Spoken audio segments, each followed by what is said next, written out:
నమస్కారం. ముందుగా మీడియా మిత్రులకి నమస్కారం తెలియజేస్తా ఉన్నాను. మరి రేపు పెరింగిపురంలో జరగబోయే మా జగన్మోహన్ రెడ్డి గారి ప్రోగ్రాము ఏదైతే ఉందో సిద్ధం కార్యక్రమానికి పార్టీలకి, కులాలకి, మతాలకు అతీతంగా యావత్తు ప్రజలందరూ కూడా పాల్గొని విజయవంతం చేయాలని చెప్పి కోరుతా ఉన్నాను.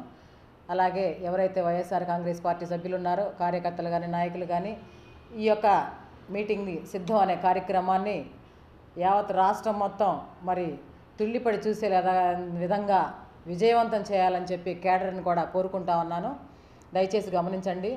ఏవైతే ప్రతిపక్షాలు ఉన్నాయో మన మీద బురద జల్లనే కార్యక్రమం తీసుకొని మరి మొన్న మీరు చూసినట్టయితే మన వైద్య ఆరోగ్య శాఖ మంత్రి మరి విడుదల రజనమ్మ గారు ఎవరైతే డయేరియాతో బాధపడుతూ ఉన్నారో మరి గవర్నమెంట్ హాస్పిటల్లో జాయిన్ అయ్యి మరి వైద్య సేవల నిమిత్తం అయ్యి వాళ్ళు ఉంటే మరి వాళ్ళని పరామర్శించడానికి మా మంత్రి గారు వెళ్తే బీజేపీ వాళ్ళు కానీ వాళ్ళకి తోక పార్టీలు ఎవరైతే ఉన్నారో వాళ్ళు కొంతమంది కూడి మరి ఆవిడని ఎదుర్కొని మరి అక్కడ నానా యాగి చేశారు. ఇదంతా రాష్ట్ర ప్రజలు గమనించండి.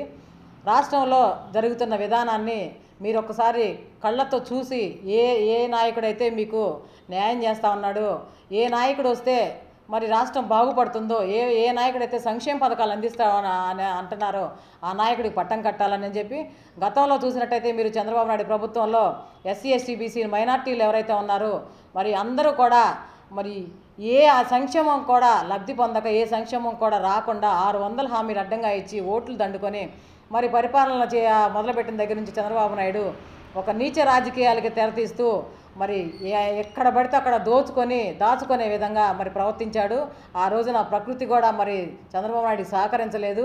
రైతుల ఆత్మహత్యలు ఎక్కువగానే జరిగినాయి. మరి మహిళల పట్ల అఘాయిత్యాలు కూడా ఎక్కువైనాయి వాళ్ళ ప్రభుత్వంలోనే. ఈరోజు చూసుకున్నట్టయితే మరి జగన్మోహన్ రెడ్డి గారి ప్రభుత్వంలో మహిళలందరూ సురక్షితంగా ఉన్నారు. దిశ యాప్ పెట్టడం ద్వారా మరి కాలేజీ పిల్లలు కానీ, మహిళలు కానీ చాలా భద్రతతో మరి ఉన్నారు ఈ ప్రభుత్వంలోనే. అలాగే రైతులు మరి రైతు భరోసా కానీ, రైతు భరోసా కేంద్రాలు కానీ, రైతు రుణమాఫీ వల్ల కూడా చాలా లబ్ధి పొందారు. అలాగే మహిళలు మరి ఆసరా కానీ, భరోసా కానీ మరి ఇలాంటి కార్యక్రమాలు మరి మహిళా సంక్షేమాలతో మహిళలందరూ ముందున్నారు. అలాగే విద్యార్థులకు మరి అమ్మఒడి దగ్గర నుంచి విద్యా వ్యవస్థ ద్వారా అనేకమైన మెరుగుపడే కార్యక్రమాలు చేస్తూ ఉన్నారు. విద్యా దీవెన, వసతి దీవెన, విద్యా కానుక ద్వారా మరి విదేశీ విద్య ద్వారా కూడా ఎంతోమంది విద్యార్థులు పైకి వచ్చిన విధానాన్ని మీరు చూశారు. అలాగే మరి ఎవరైతే ఉన్నారో పెన్షన్ తీసుకోవడానికి బారులు తీరి ఉండలేని పరిస్థితిలో చంద్రబాబు నాయుడు కాలంలో ఉన్నారు. ఈ రోజున అలాంటి పరిస్థితి లేదు. జగన్మోహన్ రెడ్డి గారు వాలంటీర్ వ్యవస్థ పెట్టి ఏవైతే సంక్షేమ పథకాలు ఉన్నాయో ముసలి వాళ్ళకు కావచ్చు, అంగవైకల్యులు కావచ్చు, వితంతులకు కావచ్చు, ఎవరికైతే మరి సంక్షేమం ఈ యొక్క మరి పెన్షన్లు అవసరమో వాళ్ళ ఇంటికి నేరుగా తీసుకెళ్లే విధానాన్ని కూడా జగన్మోహన్ రెడ్డి గారు వాలంటీర్ వ్యవస్థ ద్వారా ప్రవేశపెట్టారు. ప్రతి ఒక్కటి కూడా ప్రజలకు అందుబాటులో ఉంటూ ప్రజలకు కావాల్సిన సంక్షేమాన్ని అందిస్తున్న మరి ఈ రోజున జగన్మోహన్ రెడ్డి గారిని దీవించండి చెప్పి మేము కోరుతా ఉన్నాం. రాబోయే రోజుల్లో కూడా మరి జగన్మోహన్ రెడ్డి గారికి మరి చిన్నపిల్లల దగ్గర నుంచి ముసలిళ్ళ వరకు కూడా అలాగే కులాలకి, మతాలకు అతీతంగా జగన్మోహన్ రెడ్డి గారు ఇస్తున్న సంక్షేమ పథకాలు దృష్టిలో పెట్టుకొని మీరు జగన్మోహన్ రెడ్డి గారికి మరొక మంచి అవకాశాన్ని ఇచ్చి జగన్ని సీఎం చేసుకునే దానిలో మీ అందరూ దోహదపడాలని చెప్పి మరి ఈ మీడియా ముఖంగా మేము అందరినీ కోరుకుంటా ఉన్నాము.